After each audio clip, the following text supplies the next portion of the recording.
الحمد لله رب العالمين، والصلاة والسلام الأتمان والأكملان على سيد المرسلين محمد وعلى آله وصحبه أجمعين، ومن تبعهم بإحسان ودعا بدعوتهم واستنى بسنتهم إلى يوم الدين. سبحانك لا علم لنا إلا ما علمتنا إنك أنت العليم الحكيم. ایک منٹ سوری الحمد لله رب العالمين، وصلى الله على النبي الكريم وعلى آله وأصحابه أجمعين. سبحانك لا علم لنا إلا ما علمتنا إنك أنت العليم الحكيم. محترم بھائیوں اور بزرگوں، اللہ تعالی بندوں پر حد درجہ رحیم و شفیق ہے، اور اس کی رحمت کا مظہر مختلف موقعوں پر ہم کو نظر آتا ہے. رمضان المبارک کا مہینہ یہ اللہ تعالی کی طرف سے ایک عظیم انعام ہے تاکہ بندے اللہ تعالی سے قریب ہوں اور اللہ تعالی کی رضا حاصل کرنے والے ہوں، اور اس کے پس پردہ بندے کی ترقی اور بندے کی بھلائی ہی ہوتی ہے. اللہ تعالیٰ نے قرآن مجید کے اندر روزوں کی فرضیت کا جو حکم بتایا ہے، اس کے اندر بتایا یا ایھا الذین آمنوا کتب علیکم الصیام کما کتب علی الذین من قبلکم لعلکم تتقون. اور اس کے دو چار آیات جس کے اندر رمضان مبارک کے احکامات اور روزے کے احکامات بیان کیے گئے ہیں، اس کا اختتام بھی تقوی پر کیا گیا، اور یہ بتایا گیا الآن باشروا ولا تباشروهن وانتم عاکفون فی المساجد تلک حدود اللہ فلا تعتدوها. اس کے اختتام میں لعلہم یتقون بتایا گیا. معلوم یہ ہوا کہ روزے کی فرضیت کا مقصود تقوی ہمارے اندر پیدا کرنا ہے.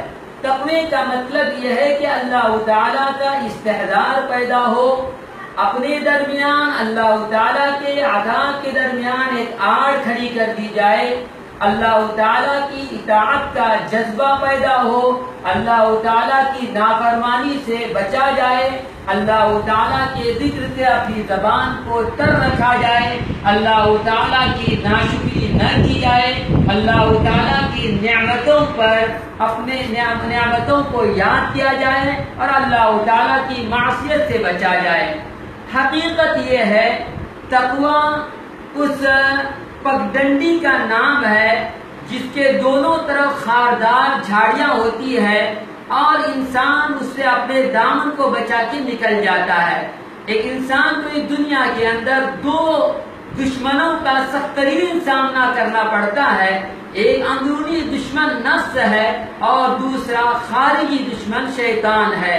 ان دونوں کو اگر نظر میں رکھ کر اور ان تحفظات اور ان اسلحہ سے لیس ہوا جائے جو کتاب اللہ سنت رسول کی رہنمائی میں ہمیں عطا کی گئی ہے، تب تو اس کے لیے جنت کا راستہ ہموار ہے اور جنت کا راستہ اس کے لیے طے ہے.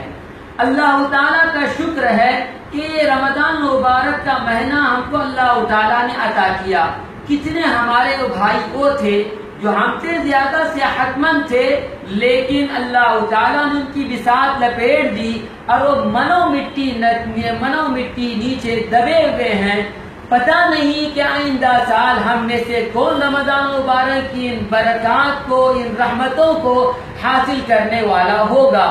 اس اعتبار سے ہر شخص یہ تصور کر لے، ہو سکتا ہے کہ یہ میری زندگی کا آخری رمضان ہو، اور جو لمحات رہ گئے ہیں یہ میری زندگی کے آخری لمحات ہوں، تو پھر اس کے اندر ایک شوق پیدا ہو اور اللہ تعالیٰ کا استحضار اور اللہ تعالیٰ کی رضا کا جذبہ اس کے اندر موجود ہو.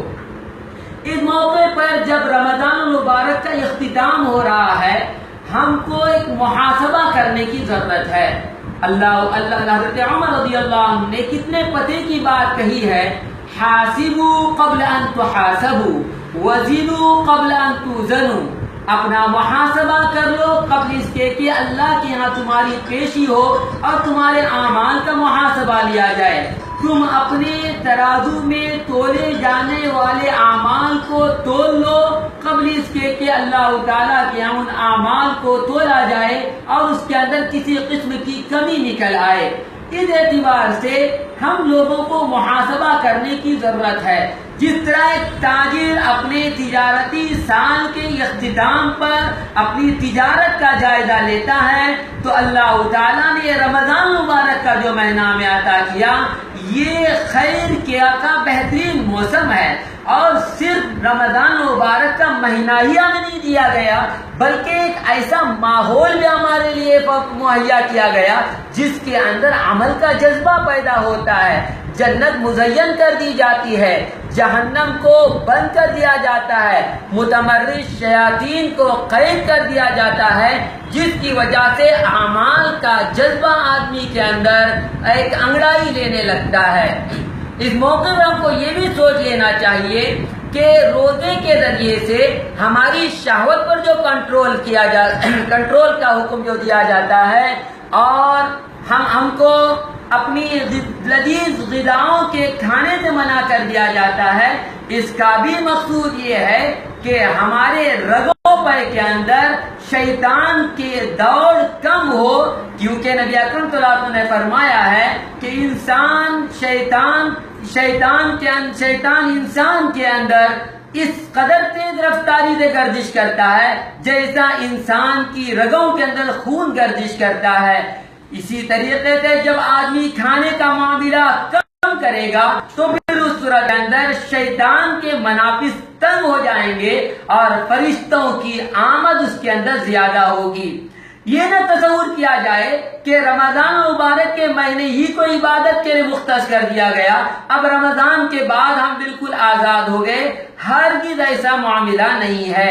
رمضان کے اندر ہماری ایمانی بیٹری چارج کی جاتی ہے، عمل کی کھیتی لہلہانے لگتی ہے، ایمان میں بہار آ جاتی ہے، اپنے دامنوں کو بندہ رحمتوں سے بھر لیتا ہے، اور اس کے ذریعے سے آئندہ کی اپنی زندگی کے لیے ایک لائے عمل تیار کر لیتا ہے کہ مجھے اپنی اگلی زندگی کس طرح گزارنی ہے، مجھے اعمال کی پونجی کس طرح جمع کرنی۔ رمضان مبارک کے موقع پر عقائد کے سلسلے میں ہم یکسو ہو جاتے ہیں، اللہ ہی کو مشکل کشا سمجھتے ہیں، اللہ ہی کو حاجت روا سمجھتے ہیں، مخلوقات کو اللہ تعالیٰ کا درجہ نہیں دیتے۔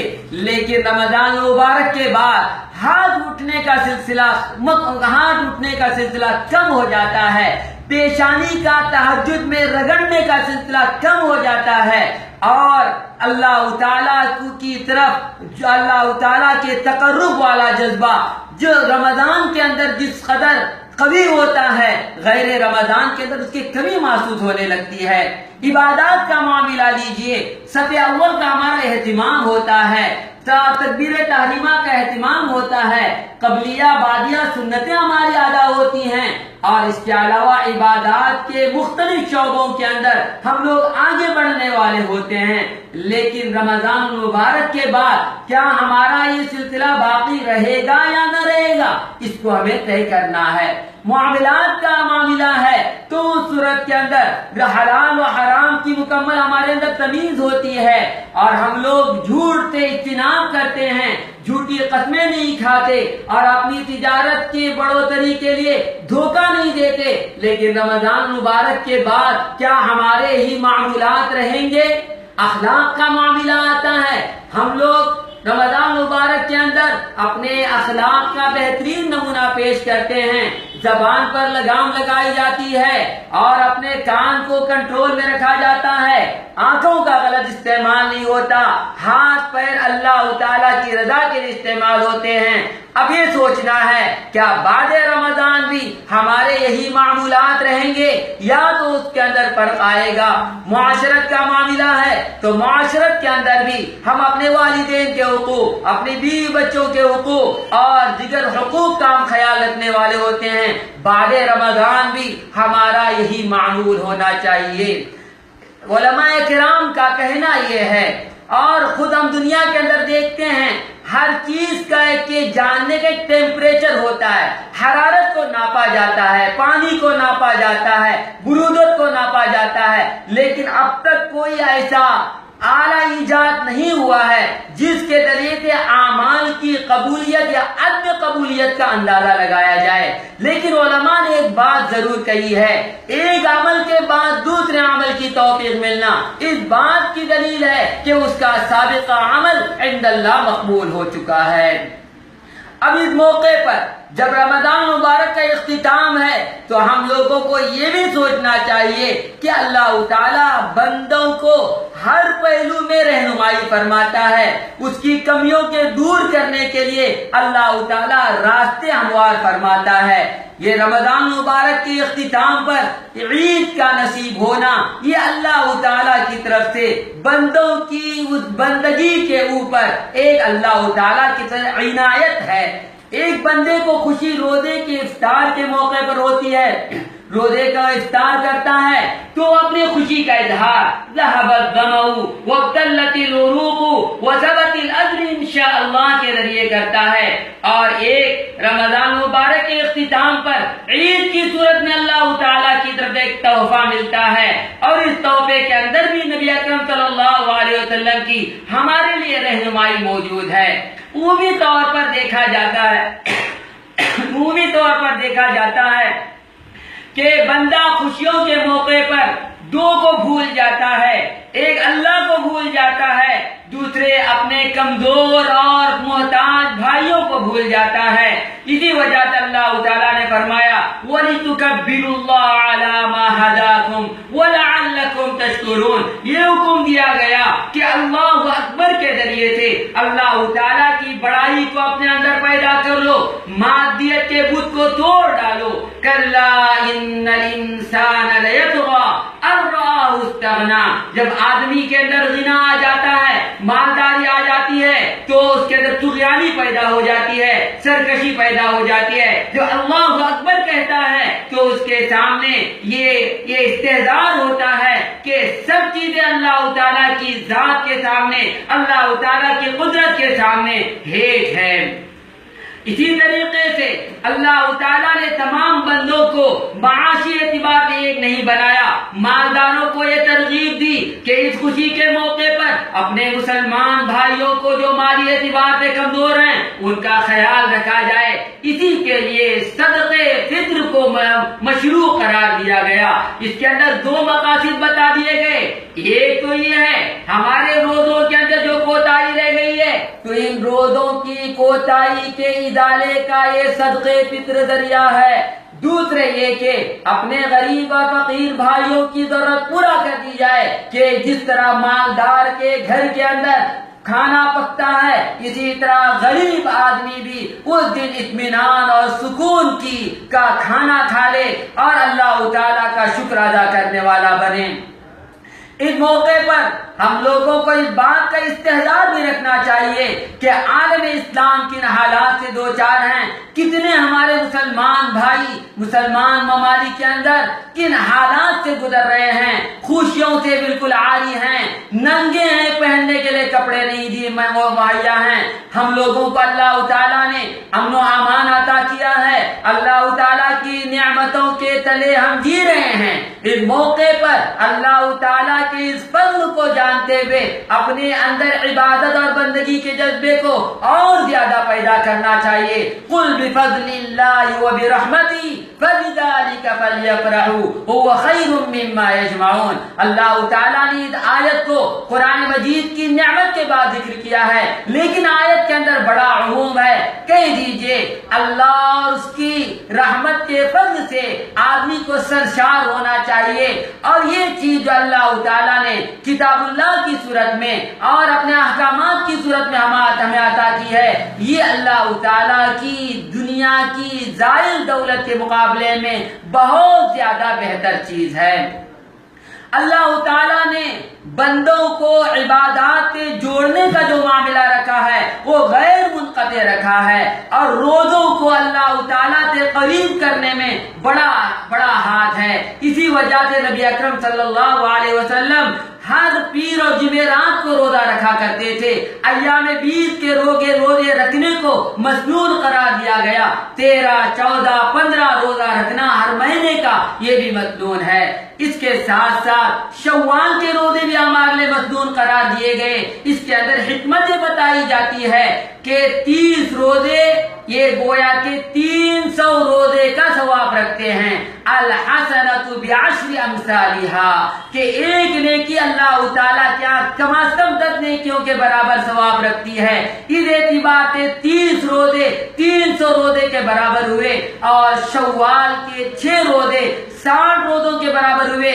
قمری سال کے اعتبار سے سال کے مہینے 360 ہوتے ہیں۔ اس اعتبار سے گویا کہ اس نے پورے سال کے روزے رکھ لیے۔ اور ساتھ ہی ساتھ یہ روزے جو شوال کے رکھے جاتے ہیں، اس کی حیثیت ایسی ہی ہے جیسے کہ نماز کے اندر غلطی ہونے پر سجدے سہو ہوتا ہے اور اس کا ازالہ کیا جاتا ہے، اور اسی طرح سے فرض نماز کی قبلیہ بعدیہ سنتیں ہوتی ہیں، اس کے ذریعے سے اللہ کا تقرب حاصل ہوتا ہے۔ نبی اکرم صلی اللہ علیہ وسلم نے فرمایا فرض کی کوتاہی کی ازالے کا ذریعہ نوافل ہے، اور نوافل کے ذریعے سے بندہ اللہ تعالیٰ کا تقرب حاصل کرتا ہے۔ تو یہ شوال کے 6 روزے گویا کہ اللہ تعالیٰ کے ہاں اپنے رمضان کے روزوں کی کوتاہی کے ازالے کا بہترین ذریعہ ہے۔ اس موقع پر ہم لوگ اللہ تعالیٰ کا شکر ادا کرتے ہوئے اس بات کو اپنی زبان سے ادا کریں اور دل کے اندر اس کا احساس پیدا کر لیں، اے اللہ تیرا ہی فضل تھا، تو نے رمضان مبارک کے مبارک لمحات ہمیں عطا کیے۔ پتہ نہیں ہے ان دنوں کے اندر ہمارا نام مقبولین کی فہرست میں درج کیا گیا ہے یا محرومین کی فہرست میں درج کیا گیا ہے۔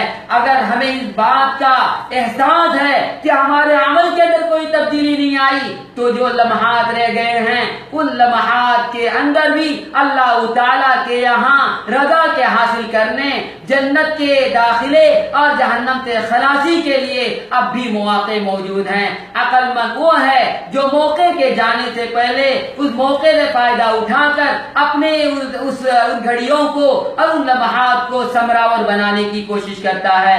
اللہ تعالیٰ یہ رمضان مبارک کا مہینہ ہم سب کے لیے باعث خیر و برکت بنائے، اور ہم کو مسرودین اور محرومین میں نہ بنائے، مقبولین میں بنائے، اور اس رمضان المبارک کے بعد کی زندگی ہماری رمضان المبارک جیسی ہی ہو، کیونکہ رمضان کا رب اللہ تعالیٰ ہی ہے تو دیگر مہینوں کا رب بھی اللہ تعالیٰ ہے۔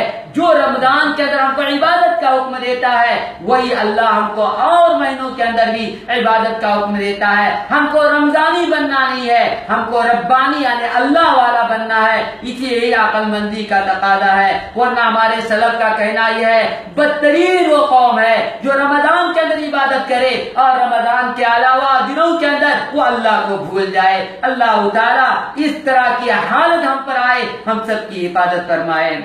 میں بھٹکلیس کا اس موقع پر تہہ دل سے مشکور ہوں کہ مجھ ناقص العلم کو انہوں نے 4 باتیں ذکر کرنے کا موقع دیا۔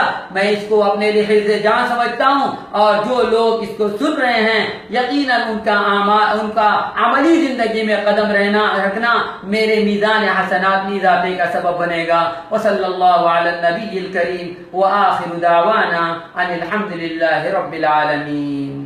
بہت بہت شکریہ مولانا۔ بھٹکلیس.com آپ کا بہت بہت شکریہ ادا کرتا ہے کہ آپ اپنا قیمتی وقت جو ہے چھوڑ کے یہاں پہ ہمارے پاس تشریف لائے۔